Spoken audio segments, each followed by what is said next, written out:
Jersey and Camden, New Jersey.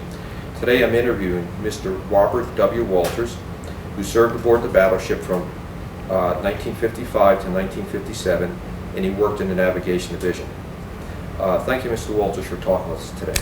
Thank you. Let's start off the conversation by my asking, how did you come to be involved with the battleship New Jersey? I came to be involved with the battleship New Jersey in 1955 when I got out of boot camp. And of course you have your choices, kind of where you want your duty station to be, and I put in sea duty on all three of those, and I ended up being assigned to the battleship New Jersey and came aboard in the spring 1955, 17 years old, in Norfolk, Virginia. How did you volunteered for duty on the battleship? Well, actually I volunteered for any sea duty. And I had applied to be a cook, and I came on board and found out I was going to be in the navigation department. Talk to me about your training to become to work in the navigation department. Well, the training that I had on board the battleship New Jersey in the navigation department was all on-the-job training. And most of the veterans that were on board the ship at that time were Second World War and Korean veterans. There were only several of us in the beginning of my tour that were 17, 18 years old. The rest of them are older gentlemen. What did you, let's examine some of the training you had. It was on-the-job training, so what were you trained in specifically? Well, the training specifically, they taught you how to wash the windows on the bridge. That was one of my first jobs. And then, of course, winding down the windows when they did the firing of the 16-inch guns. And they would let you work on some minor charts and publications, usually publications. They didn't want someone with an experience fooling around with the charts, since you're moving buoys and navigational aids on the charts. So they want to make sure that someone with a lot more experience is going to be moving buoys around on charts. And did you progress to any higher level training, or was that training represented the level you worked at? No, we were taught how to eventually use the sextant and some other navigational aids. So of course we didn't have GPS at that time. Everything was done shooting the stars and the sun and the way they did it years ago. Was, as you say, shooting the stars and sun, using the sextants and charts and so on, was that accurate as far as navigational abilities went? Yes, it was. It was very accurate. Can you give me an example of how far you would be at sea just by using this, traveling, I guess, the Atlantic or Pacific, wherever you're stationed? I'm sorry? Can you give me an example of how accurate it was when you're aiming at a certain port or island? Did you usually hit it dead on? At this point, 40-some years later, I couldn't, no. Talk to me a little bit about the fact that you served with people aboard the ship who were in Korea and World War II, and that there's relatively few of you on the ship who are new members of the Navy. How did, first of all, these people react to you? And secondly, what did you learn from them about their experiences in Korea and World War II? Well, of course, being 17 and being around somebody so old who was in their late 20s or in their 30s, it was intimidating at first, but most of them were very, very accommodating and very helpful. And they became, some of them, kind of like big brothers to me.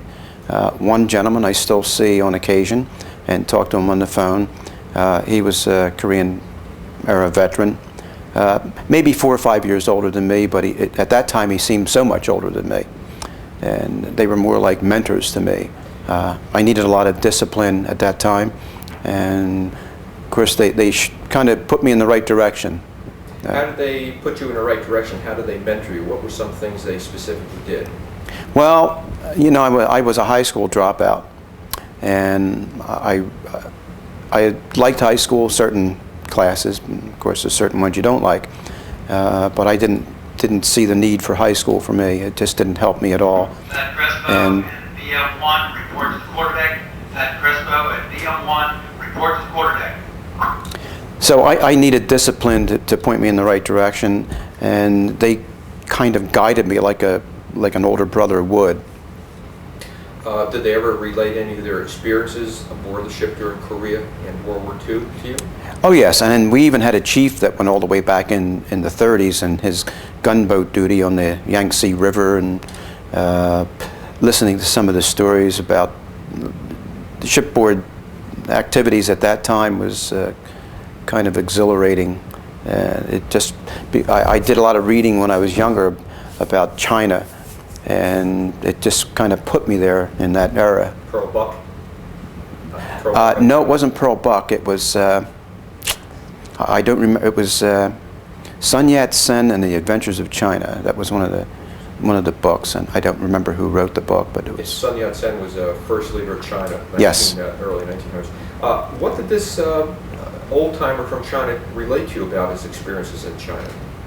Well, I can't express and relay everything that he told me, but it was just that the different duties they did, and it was pretty much the same thing that you do on a battleship. I mean, everyone thinks, oh wow, what battleship, what did you do on board the ship? Well, most of the time it's boring and redundant with just some brief periods of high anxiety, but most of the time you do the same thing over and over every day. Let's look a little bit then at your experience aboard the ship. You say it's basically redundant, etc. Talk to me about an average day, work day aboard the ship.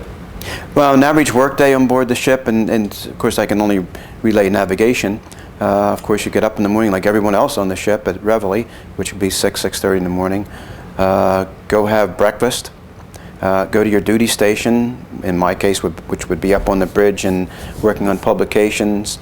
You would be changing things in different publications of where you were going at the time. Like if you're going to France at a certain point, then you would be actually pasting in little pieces of paper with changes inside the books, the publications, with glue. I don't know how that glue I don't know how it lasted, but it seemed like a kind of archaic way to do things, even at that time to me, which... So, and you would spend your day largely up in a bridge area, updating publications, assisting navigators and something like that aboard the ship? Well, we really didn't see the navigator that much unless we were going in and out of port. Of course, he was in and out of the bridge, but he wouldn't be back in the chart room or back where the pubs were. Of course, we also took care of the painting and any maintenance type work on the bridge, as you know, the painting and scraping and sanding and all that, and bright work. So that was all taken care of by And how long, now this is during peacetime, so how long would your average workday last aboard a ship? We had like a regular 8-hour day, and of course in navigation we were considered watchstanders, so that out at sea we'd be on watch for 4 hours and off for 8 hours. And of course if it was the midnight watch, I think that we got an extra hour to sleep in the morning. We'd get off at 4 o'clock, we were allowed to sleep an extra hour, then you go right to your duty station. Was that considered a good duty to be working on the bridge? I think it was, yes. I think it was. Because why? Why do you say that? Well, you see the deck divisions, and it's a lot of physical work all the time, and nothing mentally challenging. And of course, I learned a lot of things, not necessarily that I remember navigation, but just being taught how to learn things was something I never learned in high school. I don't think I had any teachers that really took the time to teach me how to learn. They just said, you know, you have to do this, and it didn't work with me. But the guys that were on here from Korea and the Second World War and beyond, they had a lot of patience with me. So you're saying that, in effect, some of the Navy personnel, enlisted personnel, were better at teaching than your teachers had been? I think so, yes.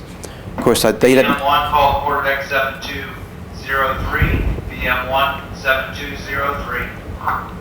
Of course, the guys on board, they didn't have as many pupils, so to speak, in their class as teachers do. Now, your workday would last, you mentioned how long it would last. Now, what happens once you're finished with the workday? You finish your 8 hours, 4 hours, whatever it is. What do you do after that on board ship?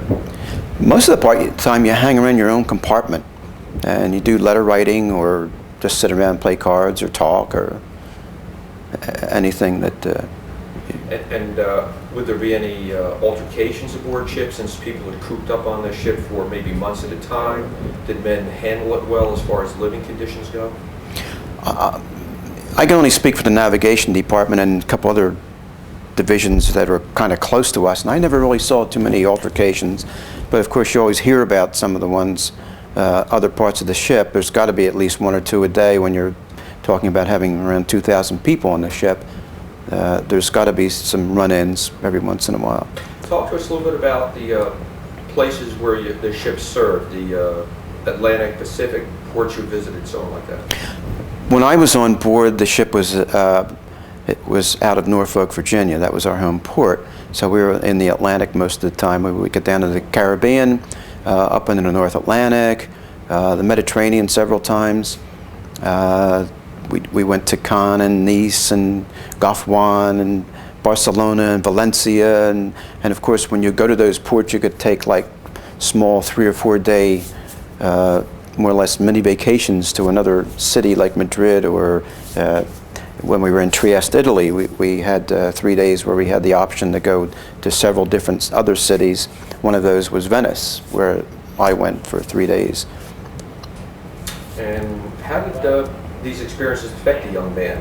I assume you came from New Jersey originally. Yes. How did these experiences in different foreign cities and ports affect you? I tried to relate to different things that I read about different countries, and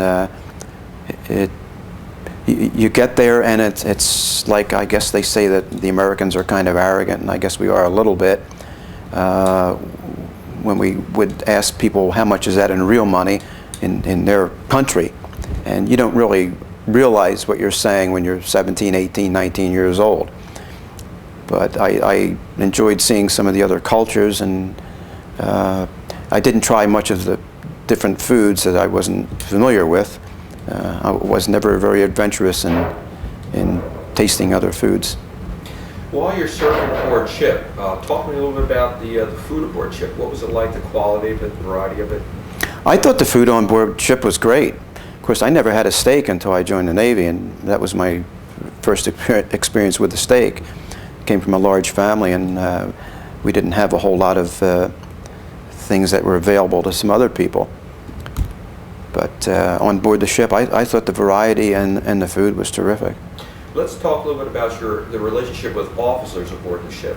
You worked on the bridge. There's normally a number of officers on the bridge. Navigator, captain comes up, occasionally fleet admiral, something like that. How did the officers relate to a young person like yourself, a 17, 18-year-old newly enlisted Navy person? Well, you know, the officers, it's like anything else. Everybody's a little bit different. Some officers were very condescending. Other officers were very outgoing and would speak to seamen and seamen apprentices and other people who were under them. Whereas you had some of the other officers that I guess they were just very taken with their status in life. Being taken by being an ensign in the Navy or so on? Nah, probably, yes. How about the senior enlisted personnel, the chief petty officers and so on? How did you find, what was your reaction to those people as far as their effectiveness as leaders, teachers, mentors? Well, in my case, the chiefs really didn't interface with me too often, and seamen. Was mostly the second class and first class and other third class petty officers that would take care of people like me. And so they provide you, as I think before you said, effective mentorship and teaching and your skills and so on like that. Yes. Yeah, the chiefs their interface was more with the officers on board. Besides your normal duties working on the bridge area and navigation, you said you did normal painting, etc. What were some of the chores that had to be done on the ship that you were involved in to maintain the ship in its daily activity? Well, it would only be in the navigation department and, of course, in our own berthing compartments, where we would have to take care of shine the bright work, and of course anything that was broken that wouldn't necessarily be taken care of by the division. If it was something that needed some expertise, like broken equipment. So basically, if I interpret this correctly, your life aboard the battleship New Jersey was fairly happy. It wasn't overly demanding necessarily during peacetime. Did any of the men who served during Korea World War II compare their experiences to your everyday life aboard the ship? when the ship was in effect, a wartime situation? Not really. Most of them said, you know, that everything was exactly the same, except they didn't have anybody firing at peacetime. What was give me a sense of the crew's morale, its sense of being participating in one of the largest battleships in the world, the largest battleship in the American Navy by 3 or 4 inches. How did the crew react, again, to the ship and serving aboard it? Pride was a very big thing on board the ship, and not just the battleship New Jersey, but all the other battleships, excuse me, and carriers. Some of the larger ships, the pride factor just seemed to be there much more than some of the amphibious type ships and destroyers. Was anybody, do you recall anybody who was upset over being on the ship? They wanted to go home, they're homesick, just angry at the military, they want to get out of the military? Was that very common at the time? All the above, yes. Yes. And even people who are happy being on the ship, one of their prime objectives was getting off the ship to go on liberty. Because usually most of your experiences that you remember fondly from the Navy are going to different ports and visiting different things in foreign countries with people who you become friends with.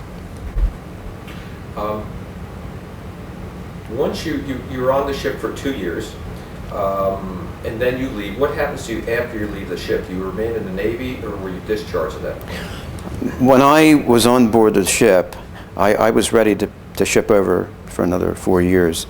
I got transferred to an ammunition ship, and that ended my Navy career. Why?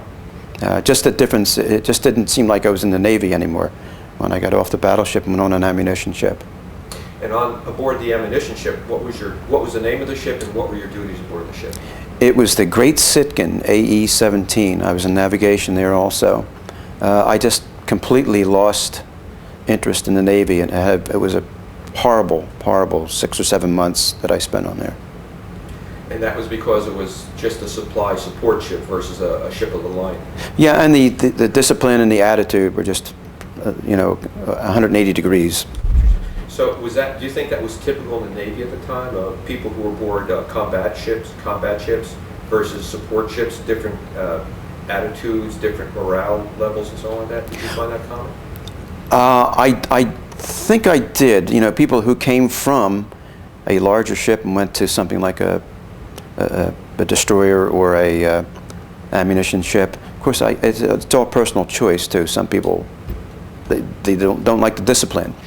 And there was a little bit less discipline on some of the smaller ships. One thing I've read, I'm sure you're aware of this, when Admiral Halsey served aboard the battleship New Jersey in World War II as a fleet admiral, he had come up through the Navy largely as a destroyer officer, and then picked up a carrier later in the 1930s when he became a carrier officer.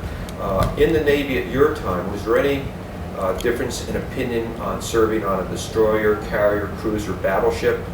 As far as ships of the line goes, you mentioned that there's more pride in serving maybe on a carrier or battleship. You haven't mentioned destroyers or cruisers. When I read Halsey's work, he said we're very proud to be destroyer men, and we walk with with a cocky manner and something like that. What do you sense? Of course, I never served on a destroyer, so I don't really know. I know there's the Tin Can Sailors organization, and that's pretty big, and they're very proud of what they did. And it's a shame they don't have some more destroyers around that they could have that they served on. But I really can't address that too well. Anything else that you want to tell me about your experiences in the Navy before we move on with the interview? Anything I should have asked that I haven't asked? Not that I can think of, no. Okay. I want to mention for the purposes of the tape, Bob Walters and I will go down below to where he had his first bunk, and I'll ask you to tell us about that in a minute. And then we'll also go up on the bridge to examine where you used to work. We'll be taking some shots there. But briefly, tell us a little bit about your bunk to make sure we have the audio on that at least.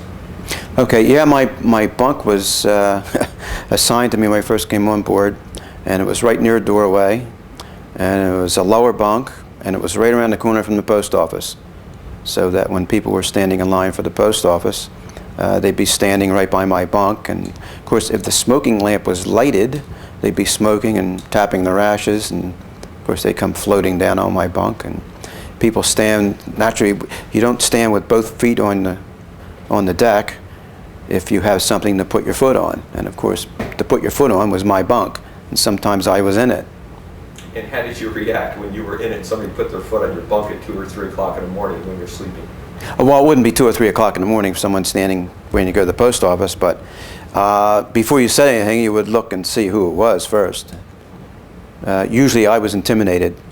And that's because you were the youngest person, one of the youngest persons on the ship. Yes, and I was never one of the biggest either. How long did you stay in that bunk before you got a little bit more seniority and you moved up? I would say probably 6 or 7 months before I got into another bunk. And then did they just give you, on a ship, was the lower bunk considered the worst one? Or did it depend on the area of the compartment that you're sleeping? Yeah, depending on the area of the compartment. Some people like the lower bunks, some people like the upper bunks. It really didn't matter to me. It was, but of course, being in a passageway and right by a doorway and being on the lower bunk, that wasn't... So your next bunk, 6 or 7 months later, was located where? It was in the middle, and it was an interior compartment, so it was a little more private. Quieter and something like that. Yeah. You just hear the engine running, the men snoring. Well, you hear a lot of snoring, a lot of vents running, and of course, being in a passageway like that, when you would send your clothing to the laundry, the one thing that we didn't send all the time were our socks, because it seemed like they never came back, and that's the one thing that you really can't stencil too well. So you would wash your socks and hang them on your bunk, and quite often you wake up in the morning and they're not there. So it was easier for somebody to walk by in a passageway and just... Stole some socks then. Yeah, that was kind of a big thing at the time. Now, with that bunk in a main passageway by the post office, talk to us a little bit about the privacy or lack of privacy that you enjoyed as a young sailor. Well, really, the type of bunks that we had and the lockers, or the showers that we had, and the facilities that, I guess the best way to describe them is like a cattle trough with just wooden slats on the top with no partitions in between. I mean, that was your John. So really, you lost your sense of privacy real quick on here. And did you ever have, was it common for things to be stolen aboard the ship? You mentioned socks. Yes. Would anything else be taken? Yeah, things would be taken on the ship. Mostly a lot of clothing. And of course, when we would go to foreign ports and we'd buy things for family and friends and all, if you didn't keep them locked up, they would disappear. Was there a group of people known to be doing this? Or would you say most of the men were honest that you served with and wouldn't take something from you? Or was it something where you just had a situation where you had to lock up all of your belongings? Yeah, I just assumed that everybody I knew was honest. So it must have been somebody I didn't know that took them. I don't know if that was a correct assessment or not. Probably not. And what would happen aboard ship if somebody was caught stealing something? What would be a punishment for that? I'm not sure what the punishment was. Of course, they go to exec's mess for stealing. The executive officer's mast. And talk to me a little about what you mean by the word mast. It's a way of dealing out punishment to someone who's caught for an infraction on the ship, and it could be anything from going to the brig and having bread and water, which they did at that time, or just extra duty, like maybe doing some extra painting or working in the scullery or the mess hall for 3 or 4 hours. Now, you had Marines aboard the ship at this time also, and their job was to serve as the, in effect, seagoing police and guard the captain. Did you have any interaction with Marines at all, and what's your reaction to the Marines? Things you might remember about them as a group, their jobs, duties, whatever it might be. Yeah. Well, when I was on board, we had like 60 or 70 Marines on board, and I had nothing but good experiences with the Marines. Of course, they took care of the brig on the ship, so I was never in the brig, so I don't have any bad memories or experiences in that instance anyway. One of the Marines on board went to high school with, so and I still see him on occasion. Of course, he hasn't been to the ship yet. I keep hollering at him for that. Yeah, my experience with the Marines was great. How about the general crew, as far as you can recall? What was their reaction to the Marines? Did they like them, dislike them, just see them as another crew member doing a different job? I really don't know how other people felt. I just know how I felt about the Marines. Of course, we were up on the bridge with the captain's orderlies, and so we got to know most of the Marines. And of course, one of the jobs that we had in port was standing watch on the after quarterdeck, and we took care of the ship's log back there. And of course, there was a Marine bugler that was on board the ship, and he was up there on the after quarterdeck quite a bit with the quartermaster and the officer of the deck and the boatswain's mate. One other question I want to pursue is, in 1948, Harry Truman created an executive order where he was going to integrate the military. Some years before that was done in American civilian life with the Brown versus Board of Education decision, for example, for schools in the mid-1950s. I interviewed an officer who served aboard the ship, now Dr. Lewis Ivey, who was the first black officer aboard the ship in 1954. And I think you were serving aboard the ship and he was probably here. Yes. So I want to examine that area. First of all, did you ever know of Dr. Ivey or meet him, talk with him, work with him in any way? That's the first question I'd like to ask. Okay. Yes, I was aware of Dr. Ivey. Well, he was Lieutenant J.G. Ivey when I came aboard. And of course, my interaction with him would be just the same as any other officer. I didn't really interface with him too much at all, unless he would be working up on the bridge. He was not up on the bridge. He wasn't officer of the deck up on the bridge or even in port. I had no feelings either way about, you know, a black officer being on board the ship. I do have one small story to relate, though. When I came on board, I told you earlier that I applied to be a cook, and I ended up in navigation. And it kind of surprised me because of my lack of education at the time. And I knew you had to have some type of education to be in navigation. There was a black sailor that came on board the same time I did, who was also put in navigation. And he probably had a little bit more education than I did. At least he finished high school.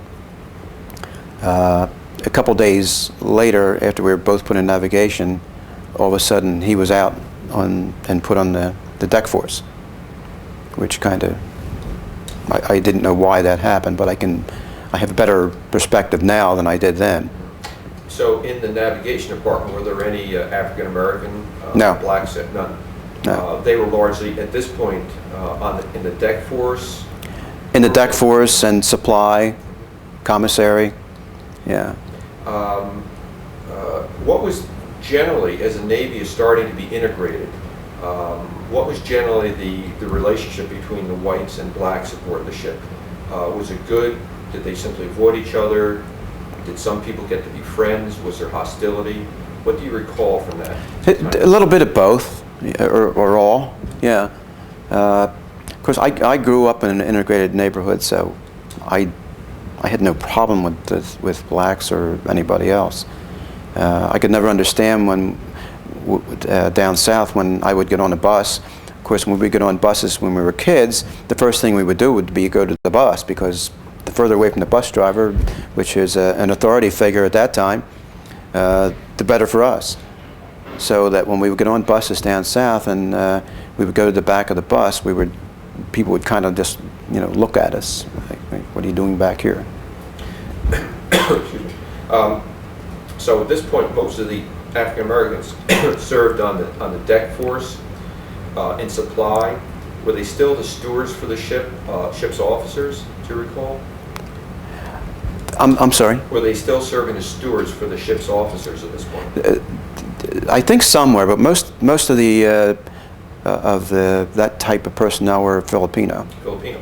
Talk a little bit about the Filipinos. I want to examine that also. So at this point, most of your stewards were Filipinos. Were Filipinos serving in any other areas of the ship, or largely as stewards? I don't know by their names whether they were Filipino or Hispanic, some of the ones. I didn't have any interaction with them because being stewards for officers enlisted men weren't allowed in officers' country, so that you wouldn't really interact with them, because people who were on the ship in different divisions, that's where they stayed. They didn't go wandering around the ship, because if you did that, you're challenged by someone in a different compartment. You know, who are you? What are you doing here? Get out of here. So areas of the ship were sort of, if I can use the word, compartmentalized based on the division that you were assigned to. Yes. And generally, you stayed in that area. If a newcomer came in, they had to either be a guest or they'd be asked, why are you here? Exactly. Was that fear that they might be out to steal something, looking around, or? I don't know if it's, I don't really think it's the feeling that someone thinks that you're going to steal something, as it is, this is our, like a little city, this is our territory, you're not supposed to be here. Sure. You mentioned some Hispanics, and Hispanics were coming in the Navy at this time. Any recall of Hispanic sailors? A few, yeah, a few.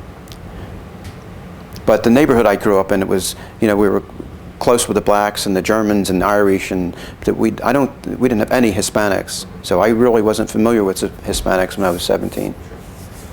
Anything else that I should ask about the ship at this point before we move on? Not that I can think of. Okay. Let's move on and let's look at how the ship impacted your life later on. That's a question I'm interested in with everybody I talk with. So, in the years after you left the ship, how did this experience aboard the battleship New Jersey affect your later life, if any? It did quite a bit. As I said, you know, some of the sailors that served on here that were older served as mentors for me, and like big brothers. Had I taken a different route and didn't join the Navy, I think my discipline problems would have been still with me.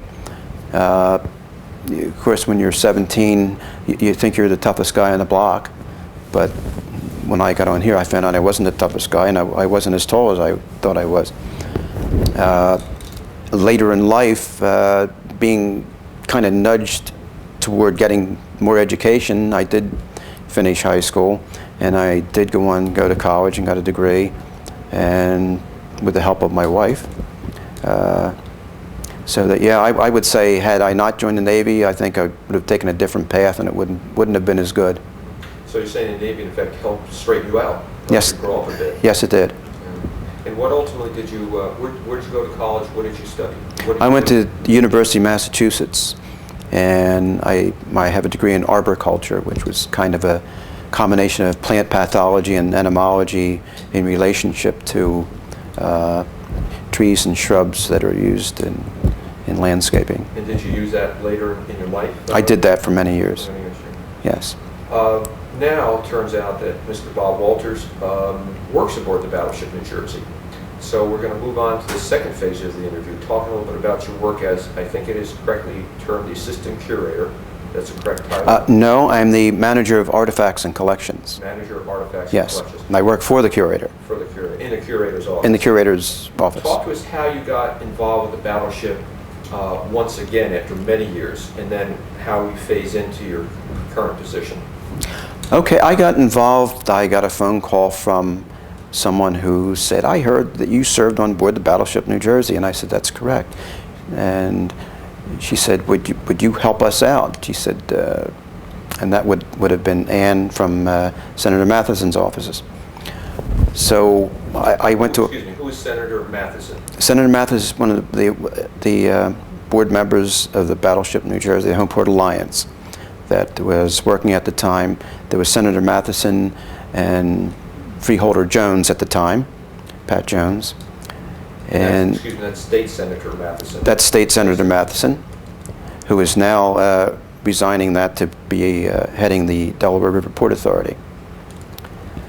And I got a call from his office, and I started coming down to the courthouse in Camden, and we were grabbing hats and T-shirts and getting petitions signed, and to try to get the battleship to New Jersey to begin with, and then when it got here, specifically to Camden. So that was like 1998, and I did get thousands of petitions signed from different areas. I had some set up in stores and just went around knocking on doors and stopping people in the mall and other places.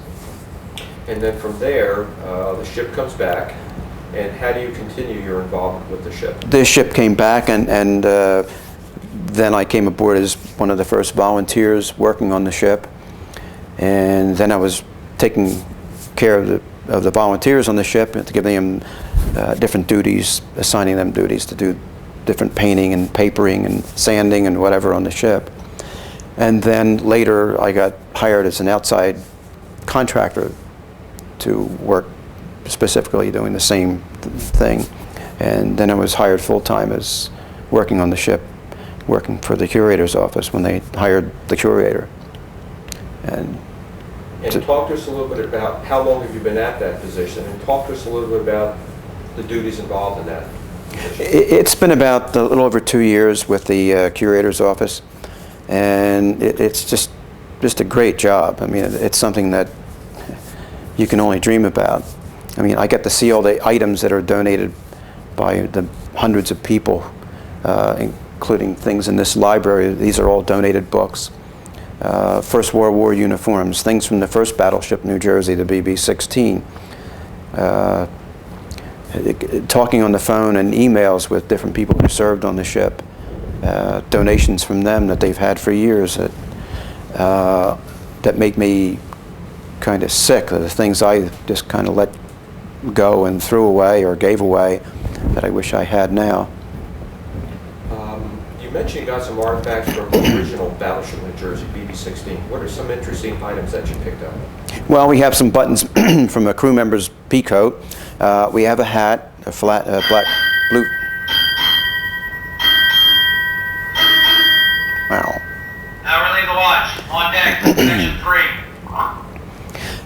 Yeah, from the first battleship New Jersey, the BB-16, we have a flat hat.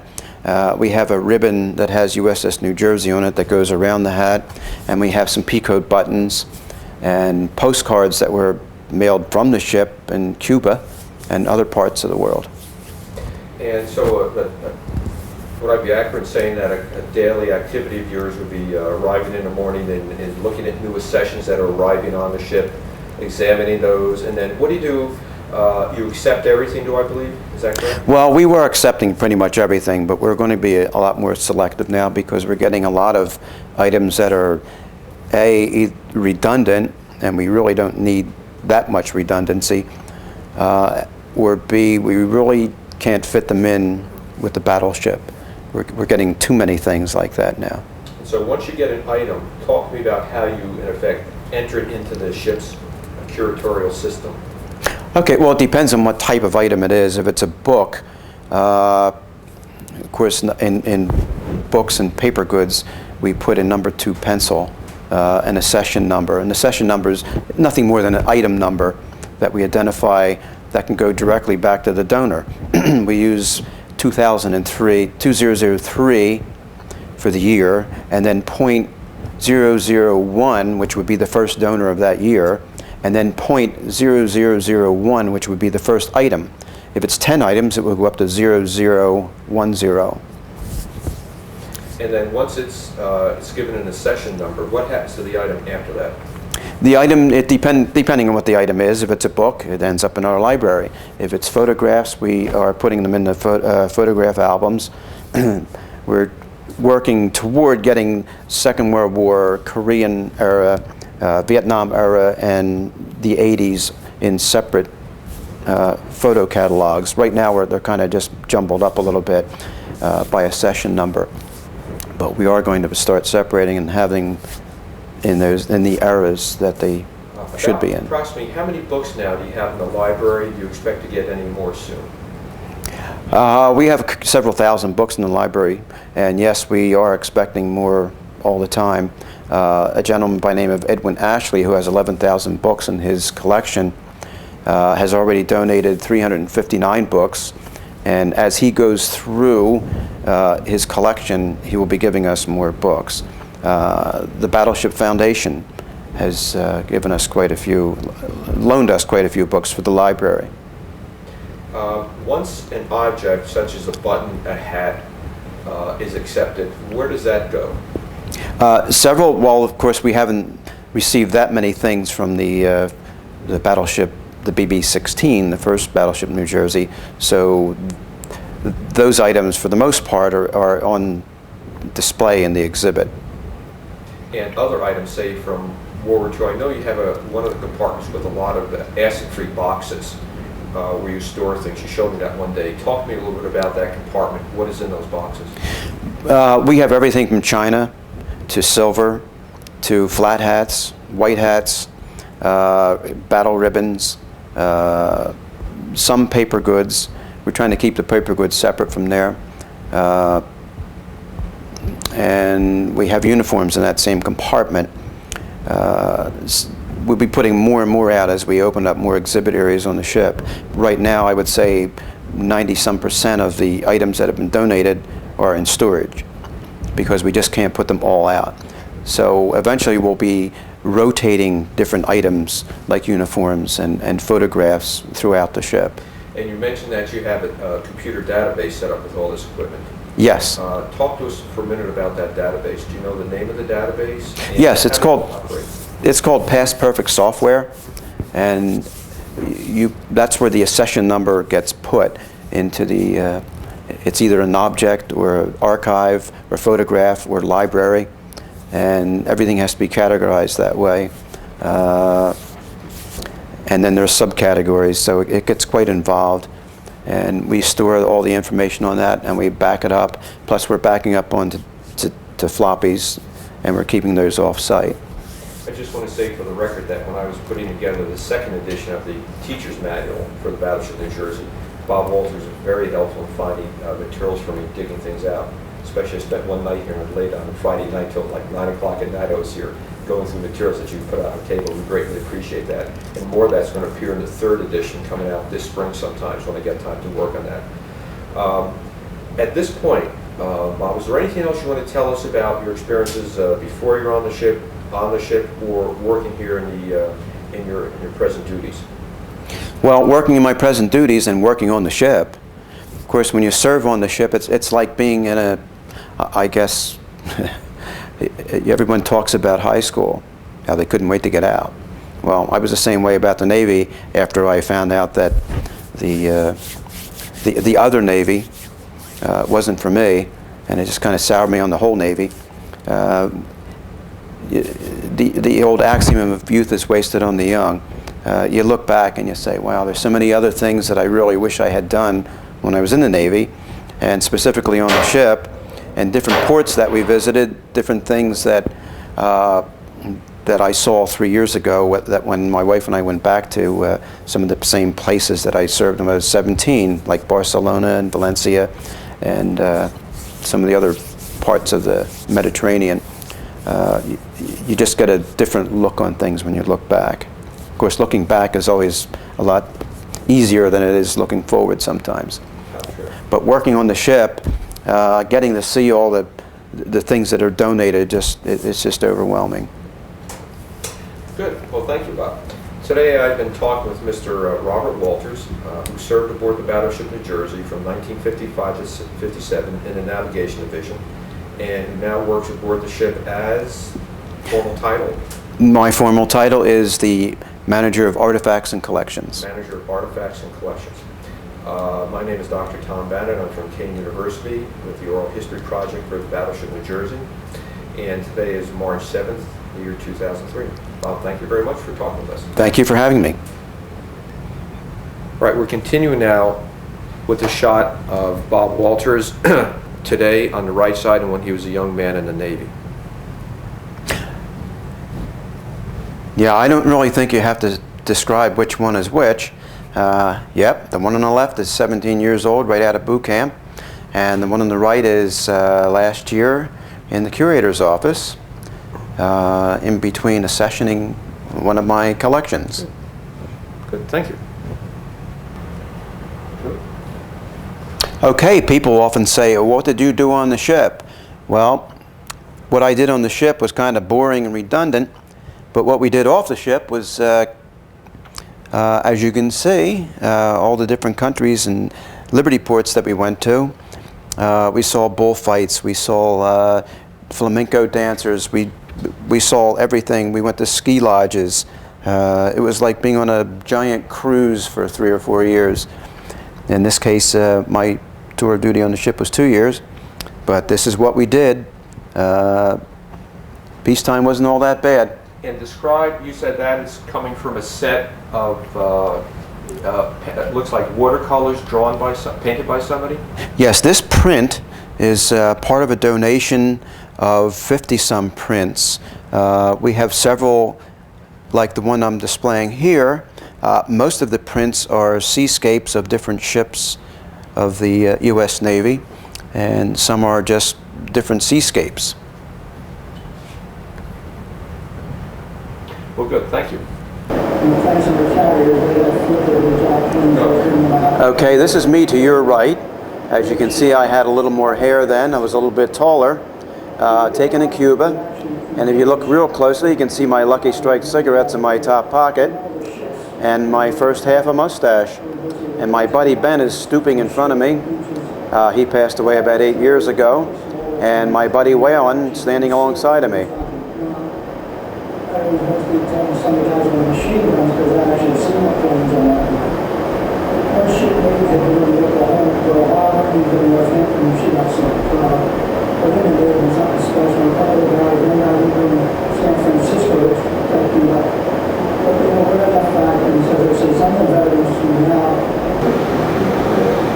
Okay, there I am in my bunk.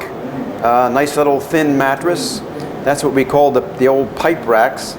And they would be kind of triced up or flattened up against... Bob Walters, please call the curator's office. Bob Walters, 7750. They would be triced up or flattened up against the bulkhead or the wall, if you want to call it that, in the morning, so that would make better sweeping arrangements.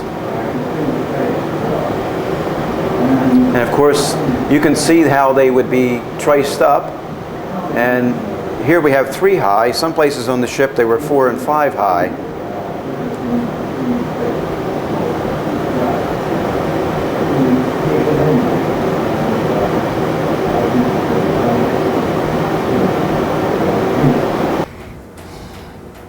Okay, we're on the navigation bridge of the battleship New Jersey. This is one of the areas of the ship where I served. Another was after steering, which is all the way aft and down below the mess decks. Up here, during firing of the 16-inch guns, we do have to crank all these windows down so that the glass wouldn't have the possibility of shattering. But of course, even with the windows down and the firing, a lot of times the light bulbs would go popping and break a lot of those. Okay, this is the conning tower and the ship's wheel. This is the original ship's wheel. And this is where the quartermasters, one of the quartermasters, would take over the helm from the helmsman when we were doing special sea detail, like going into port or going out of port or navigating in some tight areas. They would call for special sea detail to be set, and the quartermasters would take over the helm. Sailing in open seas, they would use sailors from the 2nd Division and 1st Division to man the helm.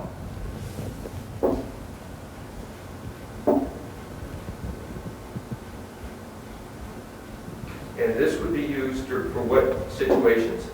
This would be used for, well, this station was used all the time when we were out at sea. And the 2nd Division, most of the time, were the helmsmen that would take the wheel. And there'd be a phone talker in here, and they would take their commands from the officer of the deck. And of course, we had the engine room telegraphs here too, for allowing them to know what speeds we wanted. So the old war movies of the officer standing on the bridge with glass flying all over the place during combat is not exactly correct. Not exactly. Okay, you want me to say anything? Now we're shooting. Okay. Okay, this is Bob Walters at the helm going up the Oslo Fjord, just like we did a few years ago. The engine order telegraph, you tell them by this engine order telegraph right here what kind of speed you want. And of course, this is the helm where you would respond to whatever the officer of the deck would tell you. 10 degrees left rudder, 10 degrees right rudder, or whatever. What do the other pieces of equipment show you? Oh, God. I don't remember.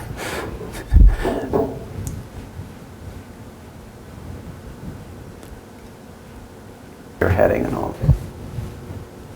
This shot shows the compass heading that the ship Yes. would be traveling on.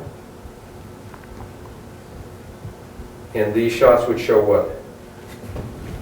Which one? The fleur-de-lis pattern. No, that's, I'm not sure what that is. Okay. I don't remember.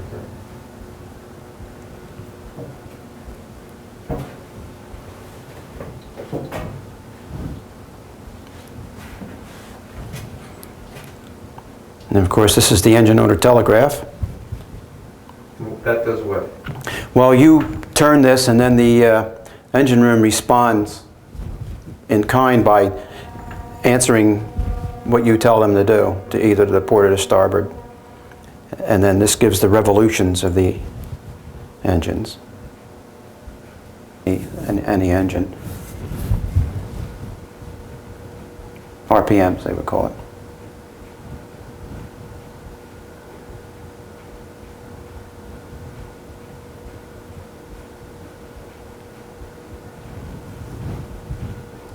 All right.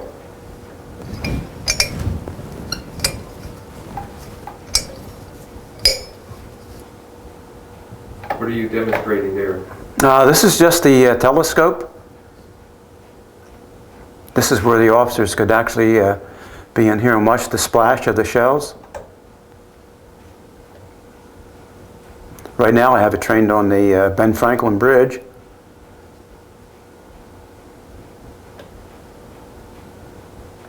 And they work very well.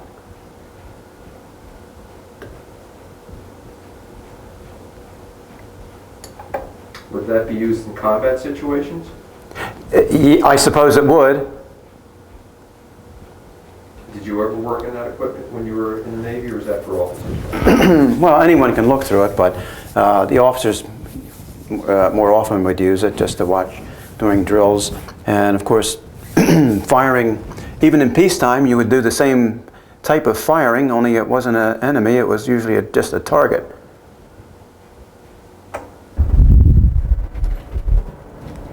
Okay, you're looking at the handhold and the foothold, and that's how you would go along and wash the windows on the outside of the bridge. That was one of my first jobs when I came on board. Still don't have any idea what that had to do with navigation. Engine 7706, Bob Walters 7706.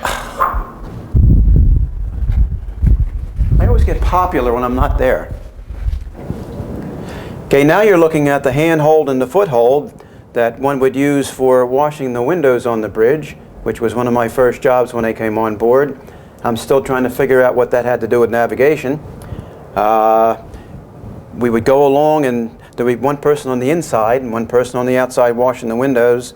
The one on the inside would hand out the solution and the clean paper towels. And what about safety devices? And there would be no safety devices at all at that time.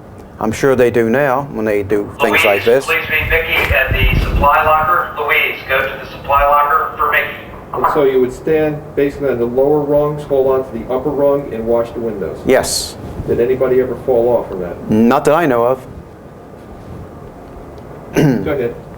Okay, and sometimes out at sea, washing the windows, it would get a little bit testy out there. You had to hold on a little bit tighter and wash the windows a little bit quicker.